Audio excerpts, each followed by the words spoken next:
Ei no ma arvan, mootor töötab, et pole aeru vaja, siis mul on Ei, aeru see kindlasti vaja. Jäta puid, ma pean aina helistama. Kurat. Pull see käib.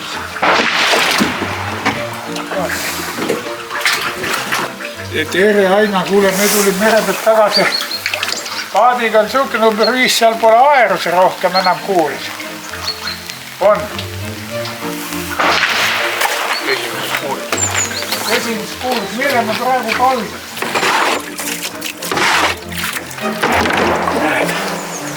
Orandust saab ka paadist. Karabüün.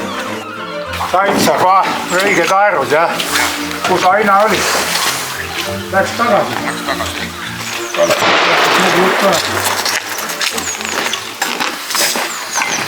Oota kohe, et see on hea.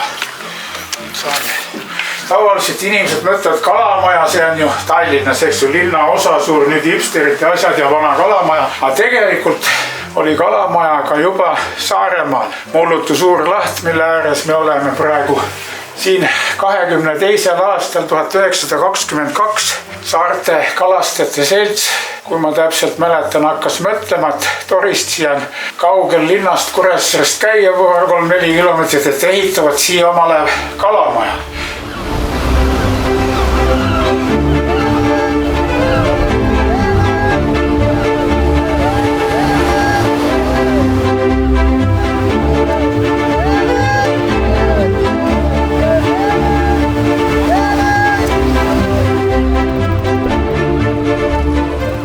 Kuuselodi oli siin järve ääres ja tulin siin maikuuses.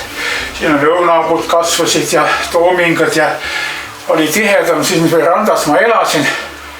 Mitu kuud suveloibikud laksusid, nii et hullud. Maikuuses lõpupoole sai kala juba püüdud augi ja järvest ja mis oli tähtsam minu jaoks poisikesena, ma olin kala, püüdsin siin juba väga varakult, aga 17 aastaselt ma hakkasin siin tõsiselt selles randas nagu kirjutama ja luuletama. Ja sellest on isegi 75. aastast üks esimene luuletus, mis sai ka avaldatud hiljem ka raamatus. Ta peas ei ole ja seda ma ei hakkagi meenutama lugema, aga trükimusta ta kannatas. Ja kannatab ehk siiamaani selline loodusüüriline lauli.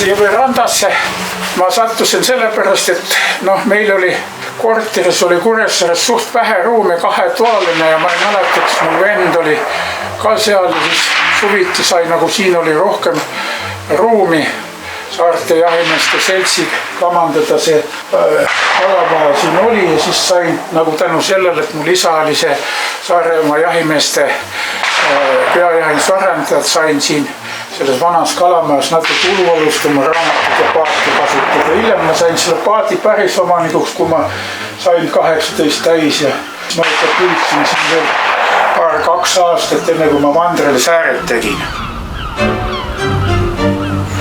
Ja raamatut oli meil kodus päris palju ja kui sa loed, siis tekib ka juba kirjutamise vastu suurem huvi ja tehnikumis ma kaua vastu ei pidanud, sõjaväkke ma ei tahtnud minna, hakkasin Marrakult hullu mängima. 75. aasta sügisel ma käisin ka esimest korda Pilbuse psühhiaatria haiglas lolli mängimisega.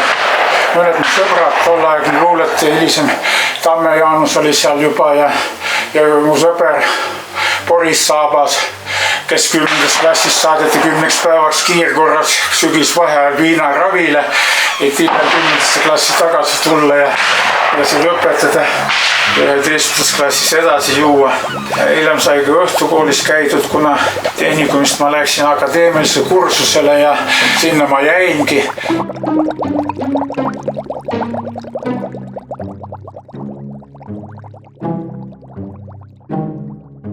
ja ise ma sellest koolist ära Tallinna Polütehnikumist tulin.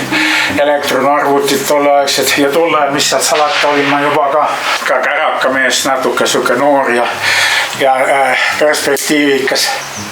Ja eks seda kärakat saab aeg-ajalt siin jaani pandud.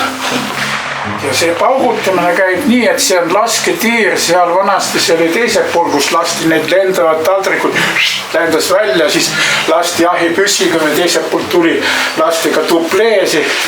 Aga nüüd nad lasevad, ma ei ole isegi vaata, mis seal käinud on kuulipüssi lärtsud, seal jookseb siis siluett, need metssead ja põdra siluetid, mis jooksevad ja siis nad lasevad sellele pihta jooksu peale.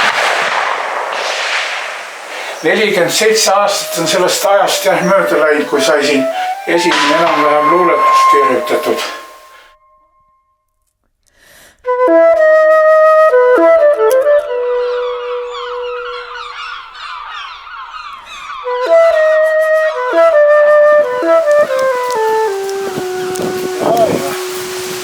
Ma lähen küsin Aina käest võtma.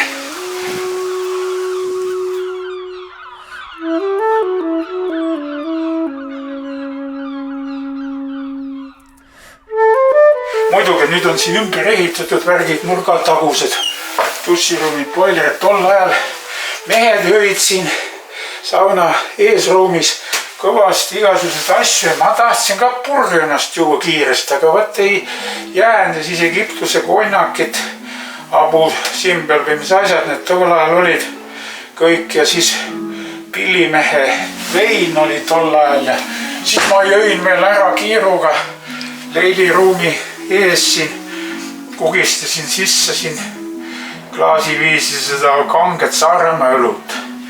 Ja siis käisin nüüd leililaval, aga no ma tõesti löövaid maha mitte midagi ei mäletanud. Mitme mehega mind siit ära tassid. Ei uhkusega, pigem häbiga peab ütlema, et esimest korda elus 15 aastasena ma jõin omal pildi täielikult tasku, nõnda isa kõrval hommiku valguses ärkasin üles. Ja 140 läks ja sisse, mitte midagi ei olnud, kuiv täiesti leil, no õlut natuke tipsutati, visati, see lõi nagu sellise leivalõhna kohe ülesse, isegi konnakid pandi siia, lõi kohe leegi ülesse, noh see kõlba kusagil, aga oli ka sellised juhud, nüüd lakkudes peaga siia lihtsalt kukuti, perset pidi sinna veel tõmmati, et ei läinud vastu toru, siis longati pärast perset käidi parandamas Kigisepa Kuressaare haiglas.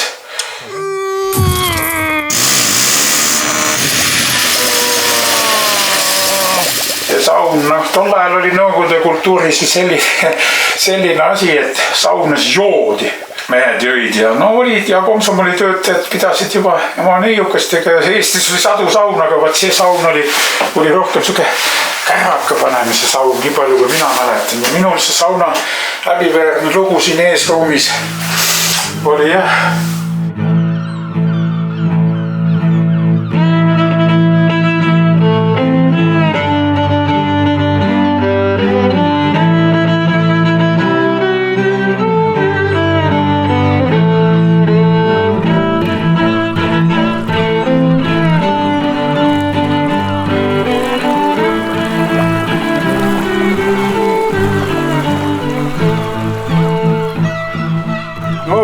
Nüüd me jõudsime välja Mullutu Suurlahele, Suurlahe osale. Mullutu Suurlaht on Eesti suuruselt 4 järv pindala mõttes. Pisike Saaremaa mahutab üks saara ka. Ta koosneb 2 suurest järvest, see on nüüd Suurlaht ehk uuel ajal ka Kellamäe on seal. Kellamaa järv, nii-öelda mulle meeldib rohkem öelda, mõlemad on ametlikult nüüd käibis. Ja seal taga issakene siit on üks roostikud, aga teine, veel madalam Mullutu laht. Ja me praegu ei hakkagi siit mootorit üldse käib panema, nii kena vaikne ilm on. See väiksed maimud, viidikad värvibad.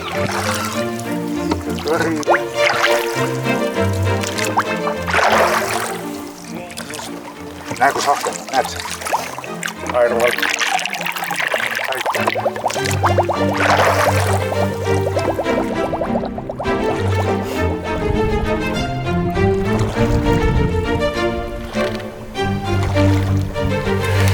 Saval tuleb ka võimalust anda. Ta läks kurat muda sisse kinni nüüd landiga. Ei või nalja veel saada. Ei teagi, kas saabki ta kätte, et see las paat kannab peale. See tunduks, kui ta otsas oli, tähendab esimesed liigutused. Ja nüüd ta sukeldus ja viis konksu kinni muda sisse. Ma pean ta sealt kurat välja kangutama, ega mina ta saa jätta süüa tahab inimene saada, aga kala tahab süüa saada. Sõitis sinna alla kinni. Saba on väljas. Pea ees on vee all. Tule väike ikka kurat. Ja võib-olla tuleb tagasi lasta, kui ta sealt üldse kättegi saab.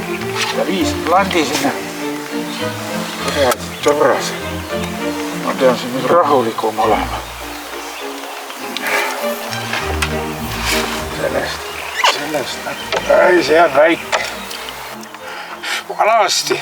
Ma hakkasin püüdma augi tegelikult peale esimest klassi, see oli isa ostis spinningu, tulime samas järve peale, siis ma saingi oma esimene aug oli võib-olla veidi suurem, aga tol ajal oli alamööd 30 senti, aga sihukest augi me sööme 3 aasta pärast siit samast järvest, kui ta nii kaua elab, las läheb minema. Sihukest oleks surmapatt ära võtta. Taas ma siis tegin parajad piruka ka siin. Läks pea ees pögeles muda sisse ja... No ja see, et ta tulised mukad sai, see tegi muidugi talle valu, aga see oli kohe vigastus kerge ja tulised mukad võib-olla aug õpib, augi mälu. Aga augi mälu on auge, see on auge solvav selline asi, augi mälu. Augil on päris hea mälu.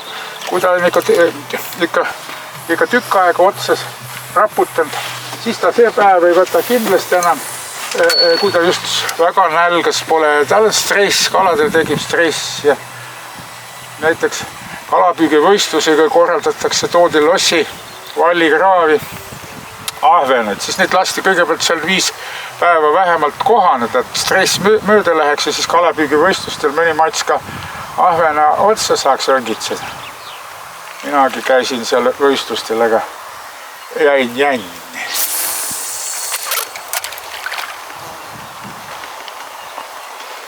Aga Assoo, mul tuli kunagi meelde, see oli see 77. aasta võidupüha, siis ei peetud Vene ajal mingi püha, meil oli kalapüügivõistlus.